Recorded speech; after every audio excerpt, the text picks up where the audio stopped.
Welcome back to Highway Prepper Chick, and here today we are finishing up that goat bone broth bouillon that I'm hoping to get in the freeze dryer. So if you can remember, these bigger ones, when they were together and frozen, they were 1 cup, and these smaller ones, they were a 1/2 cup. So I went ahead and I've broken them all into 2 pieces, just in half, so that we can put them back in the freeze dryer. And you can see here how some of these, the middles, are still frozen. So we want to get that moisture out of the middle there. So let's go see what else we got for the freeze dryer on this load. Alright, we are done at 24 hours.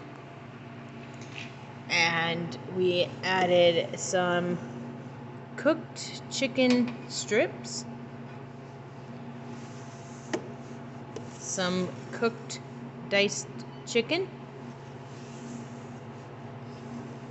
and some evaporated milk. Everything is done, and our goat broth bouillons finally got all done. They are nice and will powderize nicely, but we will keep them with their cup so we know how much water to add. This one is a 1/2 cup. It's very nice, very powdery. Oops. That one might need a little less. So I'm going to go ahead and take these in and get them all packaged up. So it's been a couple weeks, and I had the goat bouillon in these baggies inside a mason jar while we were on this road this last time. And I come back, and now I'm going to put them with an oxygen absorber in these small, very pretty bags.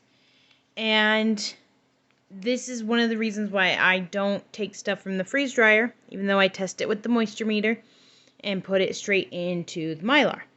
Because I have days, and I'm going to go and I'm going to put all of this stuff into Mylar bags. And I pulled this out, and it smelled horrible. When I opened the mason jar and I broke the seal, whew, it smelled something. And I found these 2 bags. These were 1 cup things with just a little bit of moisture, and it just kind of ruined the entire bag. They're more spongy, where these other ones that are dry just, powderize. So you can really see the difference there. And when I put them in these little snack bags to put in there to keep them separate in the 1 cup sizes, I tested them all. I thought they were dry. So, but to keep them separate, I put them in the baggie. And good thing I did, because... Hi, Rocky. Hi. No, you can't have that. If I had just put these in the jar, these 2 little spots of moisture would have ruined the entire batch. So I'm really glad that I did that on this. Most things, I test, like this is milk, and just the whole jar is in there, but I'm very confident that it's, all dry.